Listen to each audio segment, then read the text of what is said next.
Selamat pagi Pak Adian dan selamat pagi teman-teman. Salam sehat. Kembali lagi di Perilaku Konsumen. Kami kelompok 2 yang terdiri dari Lucky Octavia Wahyudi dan Benadeta Angela akan mempresentasikan motivasi dan personality.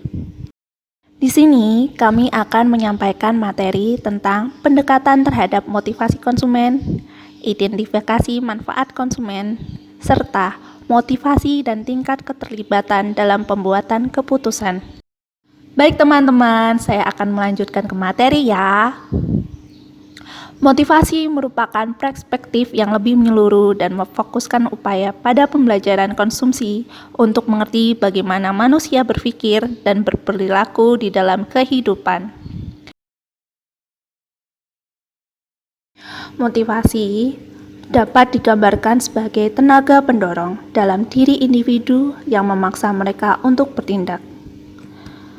Tenaga pendorong tersebut dihasilkan oleh keadaan tertekan yang timbul akibat kebutuhan atau needs yang tidak terpenuhi. Individu baik secara sadar maupun tidak sadar berusaha untuk mengurangi tekanan tersebut melalui perilaku tertentu yang mereka harapkan dan memenuhi kebutuhan mereka sehingga membebaskan mereka dari tekanan yang mereka rasakan. Motivasi konsumen dan dampaknya. Konsumen dapat termotivasi untuk perilaku tertentu, membuat keputusan atau memproses informasi, dan motivasi ini dapat dilihat dalam konteks memperoleh, menggunakan, atau membuang suatu penawaran. 1. Perilaku usaha dan upaya yang tinggi. Salah satu hasil dari motivasi adalah perilaku yang membutuhkan banyak usaha. Misalnya, jika Anda termotivasi untuk membeli smartphone yang bagus, Anda akan mencoba mencari informasi dan meneliti secara seksama pada beberapa media secara online, melihat iklan, mengunjungi toko dealer, dan sebagainya. Motivasi tidak hanya mendorong perilaku yang konsisten dengan tujuannya, tetapi juga menciptakan kemauan untuk menghabiskan waktu dan energi untuk terlibat dalam perilaku. Dengan demikian, seseorang yang termotivasi untuk membeli smartphone akan berkorban atau berupaya lebih tinggi untuk dapat mencapai toko yang jaraknya jauh dan kemudian mengantari untuk membelinya. 2. Usaha yang tinggi dalam memproses informasi dan pengambilan keputusan. Ketika konsumen sangat termotivasi untuk mencapai suatu tujuan, mereka lebih cenderung memperhatikannya, memikirkannya, mencoba memahami informasi yang relevan dengan tujuan, mengevaluasi informasi itu secara kritis, dan membuat mengingatkannya untuk digunakan nanti. Tindakan ini tentunya membutuhkan banyak usaha. Namun, ketika konsumen memiliki motivasi rendah, mereka mencurahkan sedikit tenaga untuk memproses informasi dan membuat keputusan. 3. Keterlibatan. Salah satu hasil akhir dari motivasi adalah membangkitkan keadaan psikologis konsumen yang disebut keterlibatan. Keterlibatan yang dirasakan dapat berupa keterlibatan yang bertahan lama atau enduring, situasional, kognitif atau afektif. Keterlibatan yang bertahan lama atau enduring terjadi ketika seseorang menunjukkan minat pada penawaran atau aktivitas dalam jangka waktu yang lama. Seperti fans sepak bola yang mencintai klub sepak bola tertentu dan dalam perilakunya akan terus menonton klub sepak bola kesayangan mereka. Dalam kebanyakan kasus, konsumen mengalami keterlibatan situasional atau sementara dengan penawaran atau aktivitas. Misalnya, konsumen yang tidak menunjukkan keterlibatan jangka panjang dengan mobil mungkin terlibat dalam proses pembelian mobil saat mereka berada di pasar untuk membeli mobil baru.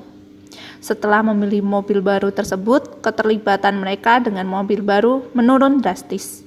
Keterlibatan kognitif berarti konsumen tertarik untuk memikirkan dan memproses informasi yang berkaitan dengan tujuannya.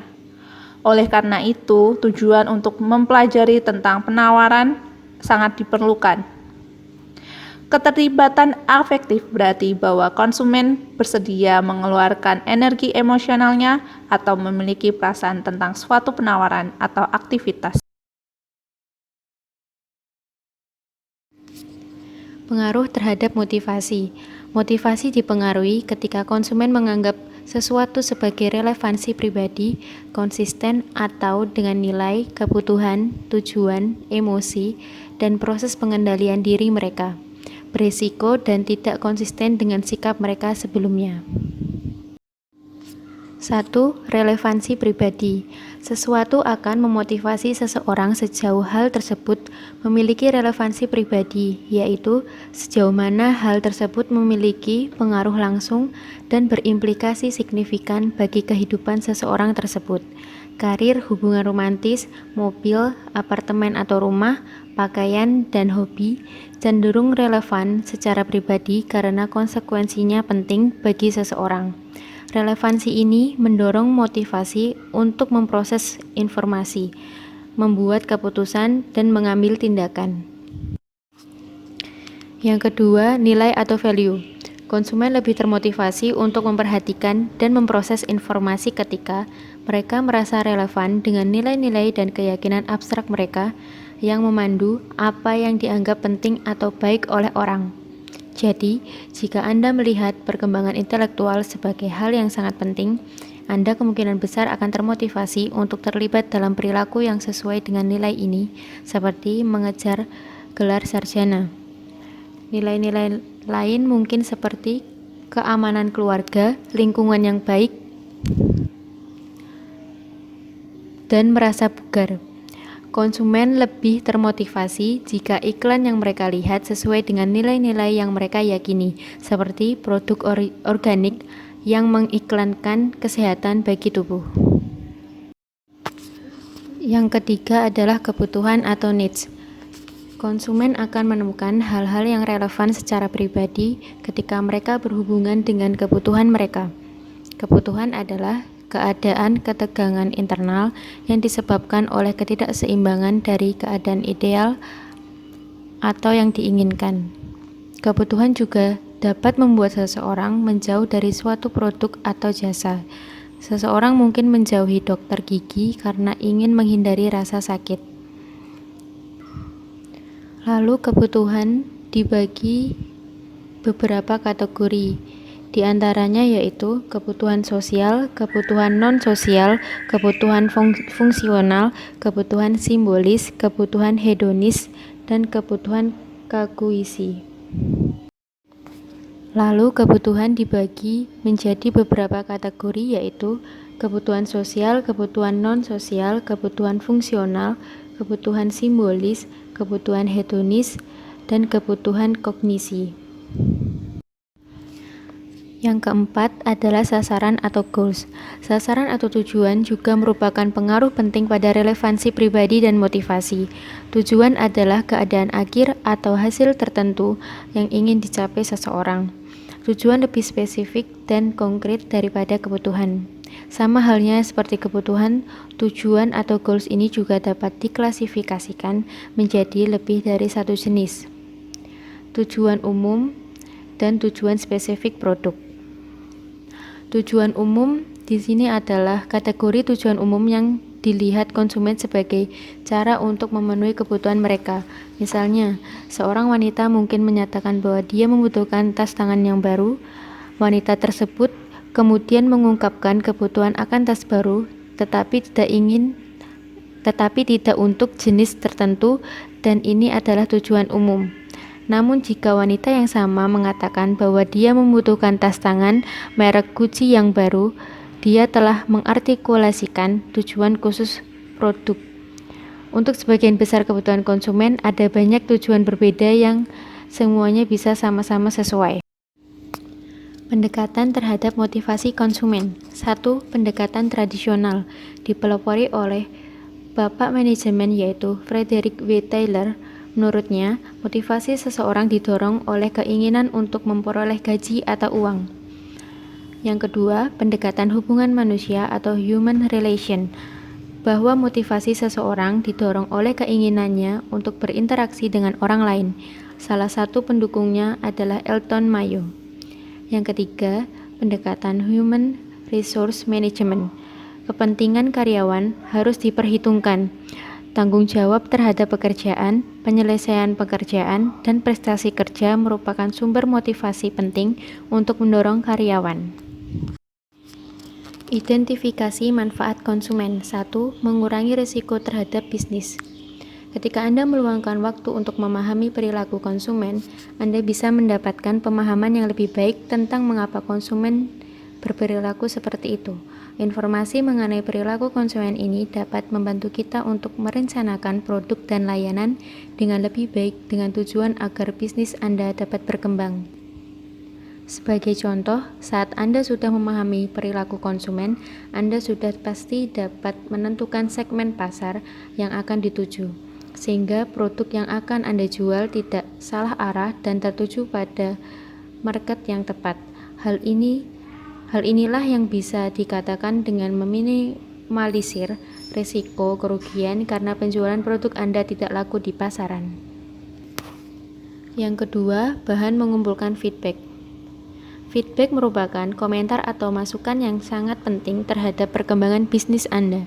Dengan adanya feedback dari konsumen, Anda dapat mengevaluasi secara keseluruhan tentang performa bisnis Anda. Dengan mempelajari perilaku konsumen, tentu saja Anda dapat menjaring lebih banyak feedback yang dibutuhkan. Melalui feedback, Anda dapat menilai apa yang disukai atau tidak disukai konsumen dari produk atau jasa yang bisnis Anda tawarkan. Karena hal ini bisa menjadi acuan untuk perbaikan pelayanan terhadap konsumen atau bahkan bisa menjadi dasar penyempurnaan terhadap bisnis Anda. Ada beberapa contoh cara yang bisa Anda gunakan untuk menjaring feedback seperti survei online, memberikan free sampel produk disertai kuesioner, serta interview pribadi dengan konsumen. Yang ketiga, dasar penggunaan sumber daya yang produktif dan efektif. Memahami tentang perilaku konsumen membantu bisnis Anda untuk berorientasi pada konsumen. Untuk itu, dengan memahami apa yang konsumen inginkan, bisnis Anda akan lebih mudah untuk memilih sumber daya mana yang dibutuhkan dan sumber daya mana yang tidak dibutuhkan. Sehingga dengan cara seperti ini, Anda dapat memastikan penggunaan sumber daya yang lebih produktif, efisiensi, dan efektif.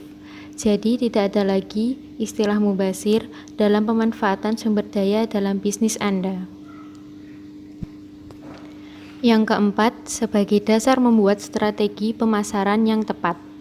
Salah satu manfaat yang tidak kalah pentingnya dari memahami perilaku konsumen adalah membantu bisnis Anda untuk membangun strategi pemasaran yang tepat dan sesuai antara bisnis Anda dengan konsumen. Melalui penelitian perilaku ini, sebuah bisnis dapat memperoleh pemahaman yang lebih detail tentang siapa konsumen Anda dan apa yang harus Anda jalankan. Sebagai contoh, jika Anda sedang memilih media untuk beriklan, lalu Anda coba memahami perilaku konsumen Anda, ternyata kebanyakan calon konsumen Anda lebih banyak menggunakan media sosial dibandingkan menonton televisi, sehingga Anda sudah bisa menyimpulkan bahwa media sosial lebih efektif dalam menjalankan program iklan untuk bisnis Anda. Yang kelima, menciptakan loyal consumer. Kesuksesan suatu bisnis sangat beruntung pada loyalitas konsumen Anda. Idealnya, konsumen yang loyal akan berulang kali membeli produk atau menggunakan layanan Anda. Walaupun mungkin mereka tidak membeli dalam jumlah yang banyak, tetapi karena dilakukan berulang kali, pembelian dari para konsumen loyal ini bisa menjadi salah satu sumber pemasukan utama. Namun, loyalitas konsumen seperti itu tidak bisa muncul dengan sendirinya, bahkan dengan mengandalkan kualitas produk saja. Harus ada extra effort yang Anda lakukan untuk menarik hati pelanggan, dan berikut adalah beberapa cara menciptakan loyalitas pelanggan yang bisa Anda terapkan. Yang pertama, memahami perilaku konsumen bisnis Anda. Yang kedua, lakukan follow up setelah terjadinya penjualan. Dan yang ketiga, jangan abaikan keluhan yang masuk serta berikan rewards yang pantas. Motivasi dan tingkat keterlibatan dalam pembuatan keputusan. Salah satu hasil akhir dari motivasi adalah membangkitkan keadaan psikologi konsumen yang disebut keterlibatan. Keterlibatan kognitif berarti konsumen tertarik untuk memikirkan dan memproses informasi yang berkaitan dengan tujuannya. Sekian presentasi dari kelompok kami. Jika ada yang bertanya, silahkan. Terima kasih.